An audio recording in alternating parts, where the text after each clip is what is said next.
Bonjour, bienvenue à votre émission La Victoire de l'amour. J'espère que vous allez bien cette belle journée. Aujourd'hui, je rencontre une femme exceptionnelle. Elle est une herboriste de renom. Et voici ce qu'elle dit sur son livre. Écoutez bien ce que ça dit. Élevée grâce aux plantes qui nourrissent, piégée par celles qui tuent et finalement sauvée par celles qui soignent. Je rencontre avec beaucoup de joie Annie Schneider. En chanson, l'unique Guylaine Tanguay et l'homélie avec le bon père Michel-Marie de Paris. Bienvenue à votre émission La Victoire de l'amour. Un seul geste de toi viendra mon secours.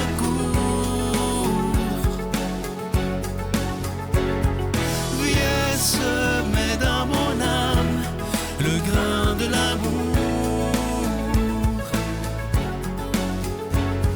Je traverse un désert et je meurs de soif.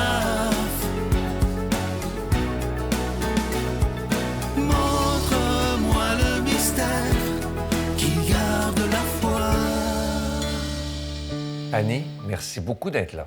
Merci de me recevoir. C'est un plaisir. Vos parents étaient des enfants de la guerre. Comment était votre enfance? Ça se passait dans une très vieille maison du 16e siècle, Oh là là. Un ancien couvent bénédictin d'ailleurs, mais ils vivaient là depuis plusieurs générations d'agriculteurs. Même mon père, il venait d'un autre village et il était catholique, alors hérésie. Ma mère était protestante, il y avait comme un clash. Et lui, c'était à peu près Abel, le coureur, le cueilleur, le pêcheur, alors que l'agriculteur, c'est un autre clan. Donc c'était un peu difficile. Mais moi, je suivais mon papa, j'adorais mon papa, dans le bois, tous les matins à l'aube, du printemps à l'automne, pour cueillir les champignons, les plantes et les petits fruits. Donc, je ne pensais pas que 30 ans plus tard, j'en ferais un métier, mais voilà. Qu'est-ce qui fait qu'à 16 ans, vous perdez la foi et vous en allez un peu avec les hippies? Ben, en fait, je rêvais de liberté. C'est dans ma nature un peu rebelle, puis autonome, individualiste. Je supportais plus le village étriqué, les conventions, les religions. C'est très fort dans les campagnes françaises en général. Et je voulais respirer, je rêvais de voyage. Et je suis allée à un festival pop où il y avait plein de hippies. C'était les années 70. Puis ils parlaient de Katmandou, de l'Asie, de liberté. Les hommes avaient les cheveux longs, ils étaient tout colorés, pas plates comme les ploucs de mon village. Donc, je dis, je vais faire pareil. C'est grand, la planète. Ma vie, je la rêve. Et donc, j'ai fugué. Je suis allée en Allemagne, pas folle. À l'âge de 16 ans, là, vous fuguez. Voilà, je suis allée au pays voisin, en Allemagne, qui était plus avancé idéologiquement. Mais bon, je suis bien tombée dans une petite ville de fous avec plein de GI américains. À l'époque, ils occupaient encore l'Allemagne. Puis là, ça y allait, la drogue, la prostitution, tout ça. Mais je n'ai pas embarqué là-dedans. J'avais quand même des balises morales. Puis bref, ils m'ont ramené par C'est Interpol, vous étiez recherché par Interpol. Exact, j'avais un oncle qui était commissaire, donc il s'en est occupé, mais c'est par hasard dans une descente qu'ils m'ont trouvé, puis bon, 16 ans, pas normal qu'elle soit, hein? Ouais. Et de 18 à 21 ans, vous sombrez dans la drogue. Ça commence par le cannabis, tranquillement un peu plus fort, le LSD, pour finir l'acide et l'héroïne. Oui, l'héroïne, oui. Qu'est-ce qui vous a mené à tout ça? Ben, en fait, je peux dire que c'était une peine d'amour. Souvent, c'est un déclencheur, plutôt que de se suicider. Des fois, on se laisse aller. Oh, la vie vaut rien, on m'aime pas, je suis pas aimable, je peux crever là. Donc, et des mauvais compagnons, des mauvaises fréquentations. Ils disent, goûte ça, c'est un buzz, tu sais, un shoot d'héroïne, c'est un orgasme de 20 secondes, tu sais, sans effort. Puis là, j'ai embarqué là-dedans. Et voilà, j'ai fini à Londres dans un squat où j'ai fait une overdose. Et vous avez frôlé la mort. Oui, et un travesti noir jamaïcain m'a sauvé la vie. Il m'a ramassé, il m'a soigné au bouillon de poulet qui donnait à sa lionne, d'où le titre. C'est un clash, c'est un moment charnière où ma vie a basculé, ma conscience. J'ai dit non, je ne veux pas finir faire le trottoir dans Soho la nuit. J'ai vu à quoi ça ressemblait. Non, c'est l'enfer, la vie de junkie, c'est tellement affreux. Ouais. Puis ça m'a réveillée, puis là, je suis partie en Écosse, puis... Et un jour, vous avez appris que vous aviez, c'est une maladie quand même assez terrible, l'hépatite C. Oui, il y a déjà maintenant 30 ans.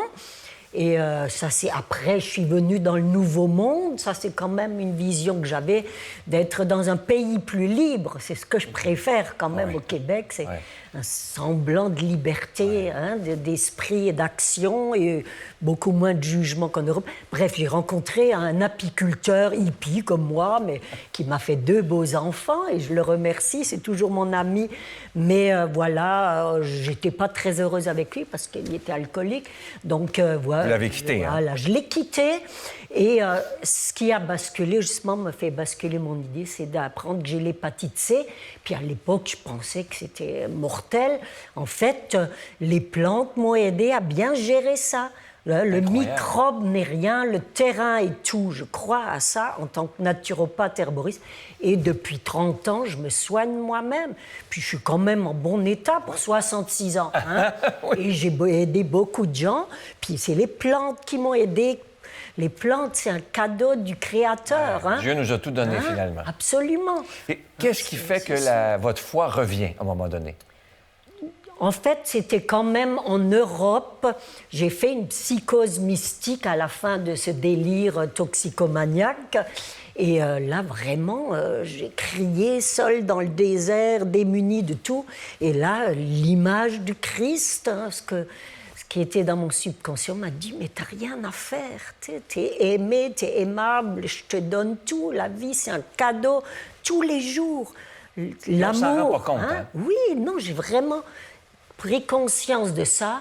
Puis après ça, alors que j'avais visité toutes les sectes possibles et cherché la vérité, mais voilà, je suis le chemin, la vérité, la vie, sans avoir jamais été dogmatique ou dans une secte, parce que j'ai quand même fréquenté plusieurs... Vous avez cherché Dieu, finalement. Oui, je le cherche encore, je mais pense qu'on le cherche toute notre vie. on le fuit, hein? Comme disait un igoumène du mont Athos. Toute ma vie, j'ai cherché Dieu. En fait, je le fuyais, parce que c'est un feu dévorant, Dieu. C'est un amour incommensurable. Puis l'ego ne résiste pas beaucoup à ça. Hein? Mais comment vous faites pour aimer Dieu comme ça? Ça paraît quand vous en parlez.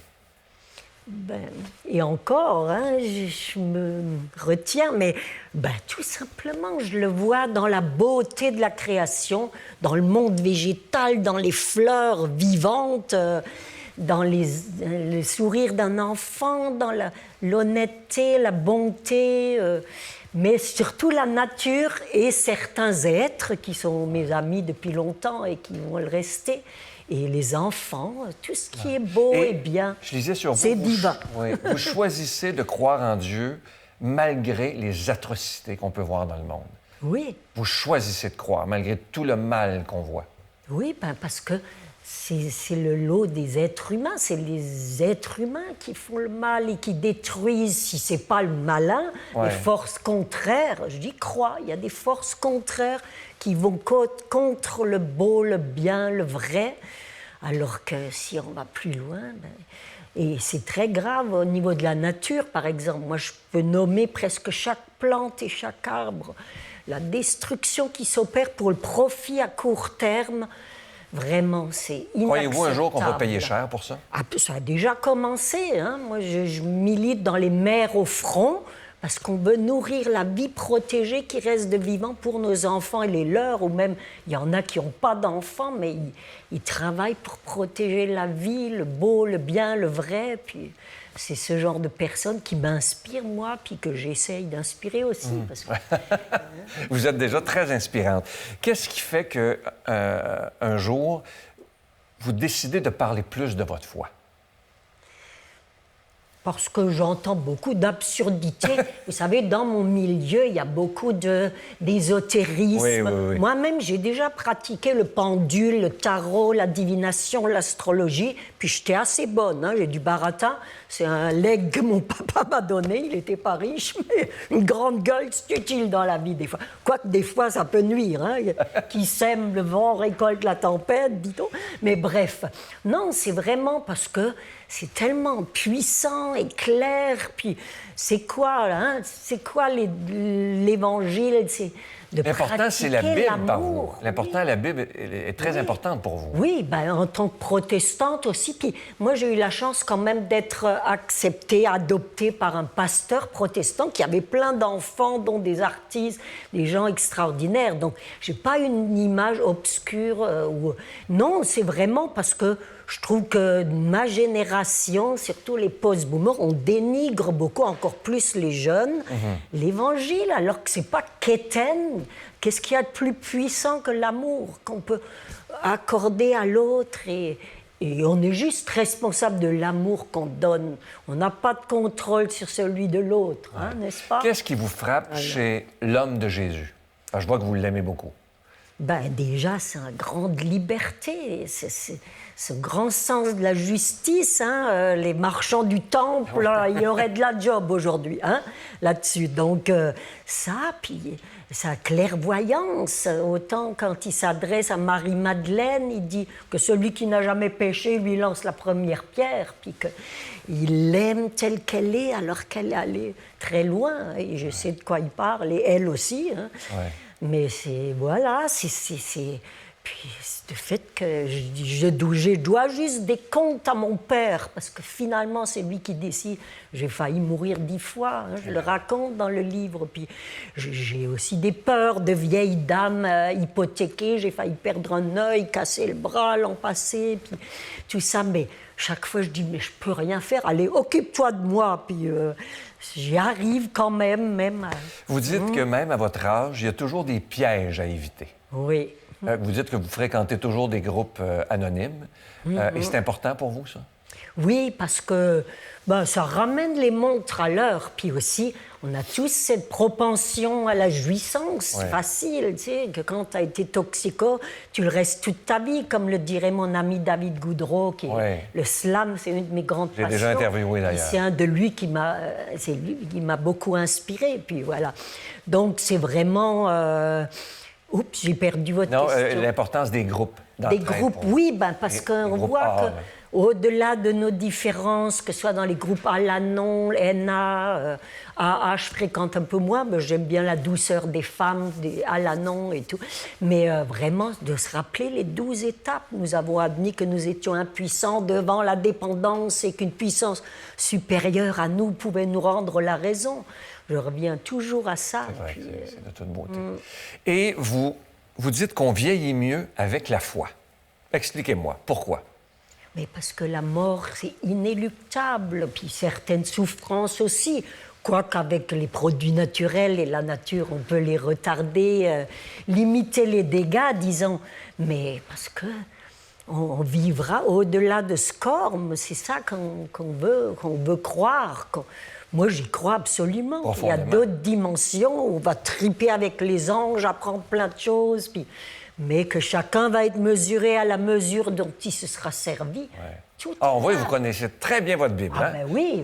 C'est magnifique d'entendre ça. Moi, j'adore ça. C'est de la musique à mes oreilles. Oui, Saint Jean, l'Apocalypse, mais aussi les proverbes et les psaumes. Hein? Ouais. Tu sais, quand il dit que Psaume 23, on était tissés, ou le 139, tu m'as tissé dans le ventre de ma mère. Il n'y a pas un cheveu qui tombe sans que tu le saches. Tu sais, c'est extraordinaire. Vous avez toute une histoire. Hein?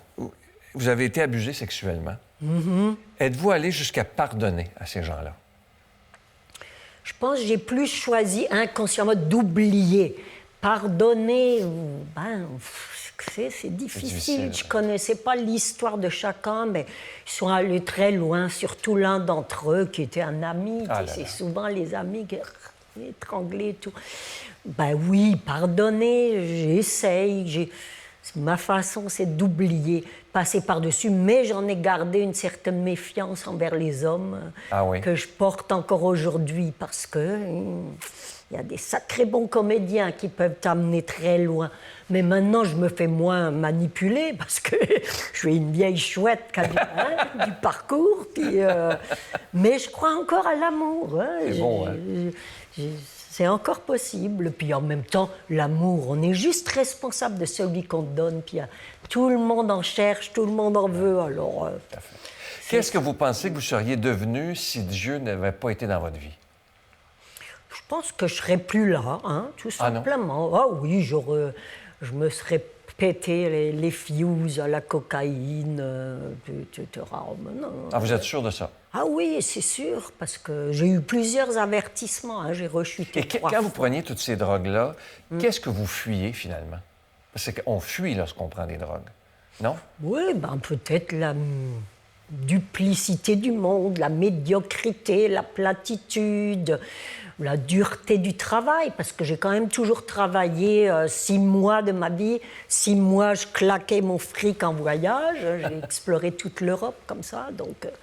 mais c'est sûr, c'est Vous êtes une femme que j'écouterais pendant des heures. Vraiment, vous avez une joie de vivre. Je ne sais pas si c'est les plantes qui vous donnent ça, mais vraiment, vous dégagez une joie extraordinaire. Oh, merci. Et je veux inviter les gens à lire votre livre qui est absolument magnifique avec une préface de David Goudreau. Ben oui. La lionne sortie de la pénombre. Mais je vais vous relire ce que je vous ai dit au début parce que ça parle beaucoup.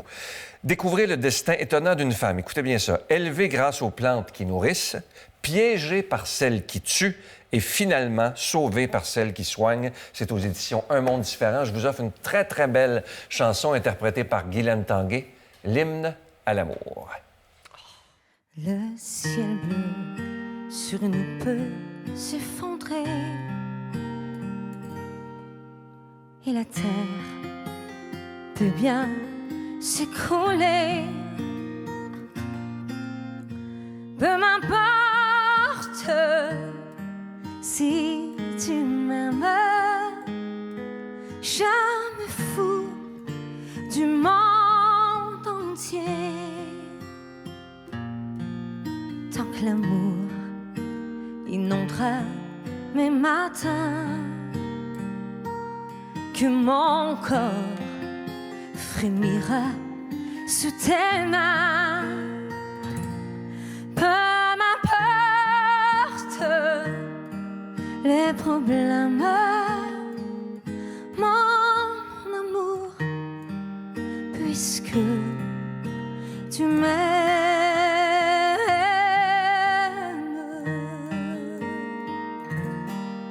J'irai jusqu'au bout du monde, je me ferai teindre en blonde si tu me le demandais. J'irai décrocher la lune, j'irai voler la fortune si tu me le demandais. Je renierai ma patrie, je renierai mes amis si tu me le demandais. On peut bien rire de moi, je ferai n'importe quoi si tu me le demandais.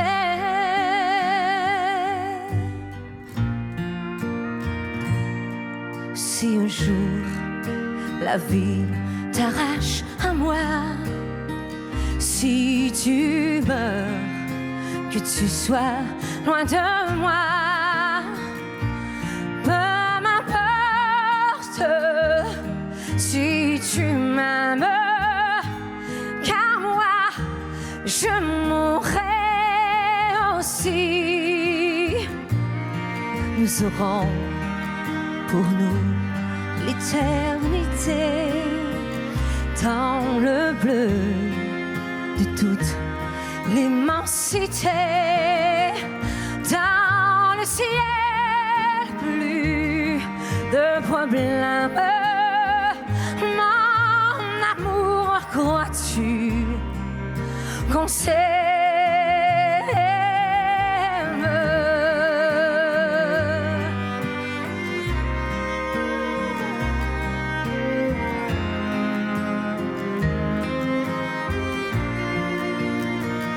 Dans le ciel, plus de problèmes. Dieu réunit ceux qui s'aiment.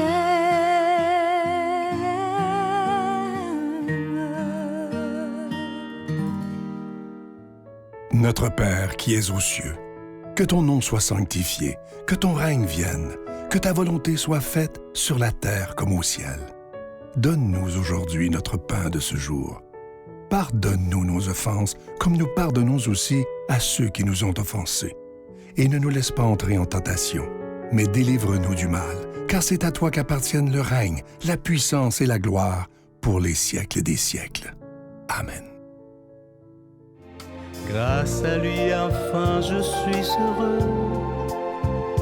Il a toute ma confiance et tout va mieux. Je veux crier, mon Dieu, tu es grand, tu es beau. Dieu vivant, Dieu très haut. Tu es le Dieu d'amour. J'ai rencontré un ange. J'ai rencontré un ange en soir dans ma vie.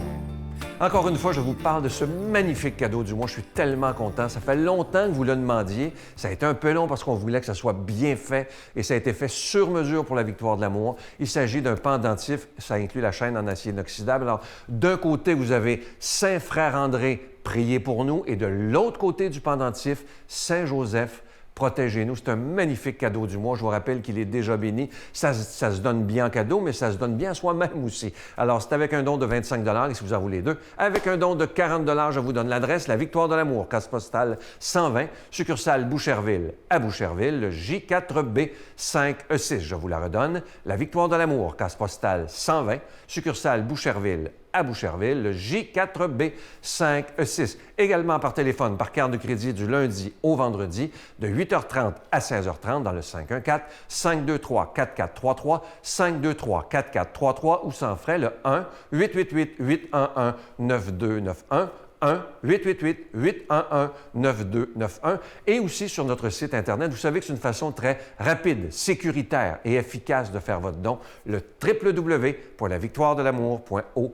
Alors, je vous rappelle ce magnifique cadeau du mois qui a été fait expressément pour la Victoire de l'amour, ce magnifique pendentif du Frère André. Alors, d'un côté, vous avez Saint Frère André, priez pour nous, et de l'autre côté du pendentif, qui est en acier inoxydable, Saint Joseph, protégez-nous. Alors évidemment, ça vient avec la chaîne qui est aussi en acier inoxydable. Merci de tout cœur de votre don en cette période de Pâques. Je vous souhaite une très, très belle journée.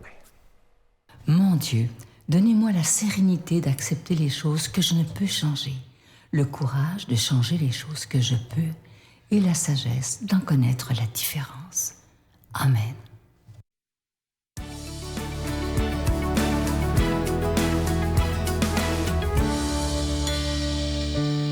Joli dimanche à vous tous, amis que j'aime. Évangile de Jésus-Christ selon saint Jean. C'était après la mort de Jésus, le soir du premier jour de la semaine. Les disciples avaient verrouillé les portes du lieu où ils étaient, car ils avaient peur des Juifs. Jésus vint, et il était là au milieu d'eux. Il leur dit « La paix soit avec vous ». Après cette parole, il leur montra ses mains et son côté. Les disciples furent remplis de joie en voyant le Seigneur. Jésus leur dit de nouveau « La paix soit avec vous ». De même que le Père m'a envoyé, moi aussi je vous envoie. Ayant ainsi parlé, il répandit sur eux son souffle et il leur dit « Recevez l'Esprit Saint, tout homme à qui vous remettrez ses péchés, lui seront remis, tout homme à qui vous maintiendrez ses péchés, ils lui seront maintenus. » Or, l'un des 12, Thomas, dont le nom signifie jumeau, n'était pas avec eux quand Jésus était venu. Les autres disciples lui disaient « Nous avons vu le Seigneur !» Mais il leur déclara « Si je ne vois pas dans ses mains la marque des clous, si je ne mets pas mon doigt à l'endroit des clous, si je ne mets pas la main dans son côté, non, je ne croirai pas. » 8 jours plus tard, les disciples se trouvaient de nouveau dans la maison et Thomas était avec eux. Jésus vient alors que les portes étaient verrouillées et il était là au milieu d'eux. Il dit « La paix soit avec vous. » Puis il dit à Thomas « Avance ton doigt ici et vois mes mains. Avance ta main et mets-la dans mon côté. Cesse d'être incrédule, sois croyant. » Thomas lui dit alors « Mon Seigneur et mon Dieu. » Jésus lui dit « Parce que tu m'as vu, tu crois, heureux ceux qui croient sans avoir vu. » Il y a encore beaucoup d'autres signes que Jésus a faits en présence des disciples et qui ne sont pas mis par écrit dans ce livre, mais ceux-là y ont été mis afin que vous croyiez que Jésus est le Messie, le Fils de Dieu, et afin que par votre foi, vous ayez la vie en son nom. » Mes frères bien-aimés, aujourd'hui, de tout son corps glorieux, Jésus pénètre dans le cénacle sans avoir besoin d'ouvrir la porte, où se trouvent réunis ses amis les apôtres, terrorisés par les événements qui viennent de secouer leur petite communauté. Et même si leur prière est intense, l'angoisse demeure, notamment celle d'être arrêtés à leur tour. Et ce n'est pas pour rien si Jésus, en arrivant, offre tout de suite sa paix. La paix soit avec vous. Et cet appel à accueillir la paix, elle n'est pas que pour les apôtres, elle est pour vous, elle est pour moi, elle est pour tous les hommes de tous les temps qui ont tendance à vivre dans l'inquiétude perpétuelle, secoués par les épreuves, par les difficultés, par la maladie, par la mort aussi, qui tous les jours s'approche un peu plus de nous. La seule présence de Jésus devrait nous rassurer et la mort ne plus jamais nous inquiéter. Le Christ est vivant et nous le serons à notre tour éternellement. Ce qui peut aussi nous inquiéter, c'est évidemment notre parcours de vie. Et je ne vous apprends rien en vous disant que tous, nous avons des choses à nous reprocher. Nous ne sommes pas parfaits. Tous, nous sommes de pauvres pécheurs. Nous sommes, comme disait l'écrivain Colette, de pauvres petits animaux. Et cette inquiétude qui peut nous habiter alors que nous avançons en âge ne vient pas, je l'espère, d'une quelconque peur de Dieu ou de son jugement, mais plutôt du fait d'avoir blessé des personnes, d'avoir abîmé l'amour, d'avoir fait preuve de lâcheté, de paresse, d'avoir causé du tort, que sais-je. Eh bien, Jésus nous dit, même si nous avons 90 ans, « Mon petit enfant, viens dans mes bras, je te comprends comme personne d'autre ne peut te comprendre, je t'aime avec une intensité qu'aucune créature ne peut t'offrir ici-bas. Ne crains pas, je suis là. » Vous savez qu'aujourd'hui, nous fêtons le dimanche de la miséricorde, qui contribue à nous faire éprouver la tendresse du Père Céleste, qui transporte avec elle le désir de Dieu de nous pardonner nos erreurs de parcours.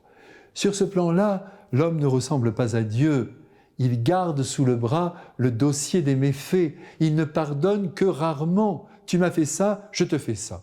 Il n'y a rien de plus contraire au Christ que cette attitude vengeresse. Pour nous assurer de son pardon, Jésus souffle aujourd'hui sur les apôtres. Il leur envoie l'Esprit Saint, le Paraclet, l'Avocat, le défenseur de nos vies, pour qu'en son nom, les apôtres et donc les prêtres nous donnent l'assurance que le pardon nous a été accordé. Voilà jusqu'où va la bonté de Dieu, jusqu'au pardon absolu, vous m'entendez? Absolu.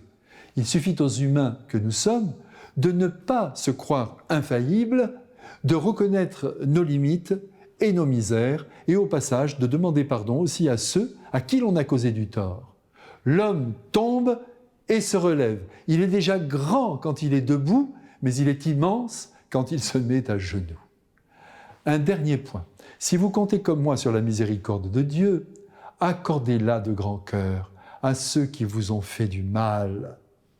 Il me reste à vous dire que quel que soit votre parcours de vie, fût-il tout cabossé, eh bien, vous êtes bénis. Au nom du Père et du Fils et du Saint-Esprit. Amen. Je vous salue Marie, pleine de grâce. Le Seigneur est avec vous. Vous êtes bénie entre toutes les femmes, et Jésus, le fruit de vos entrailles, est béni. Sainte Marie, Mère de Dieu, priez pour nous pécheurs, maintenant et à l'heure de notre mort. Amen.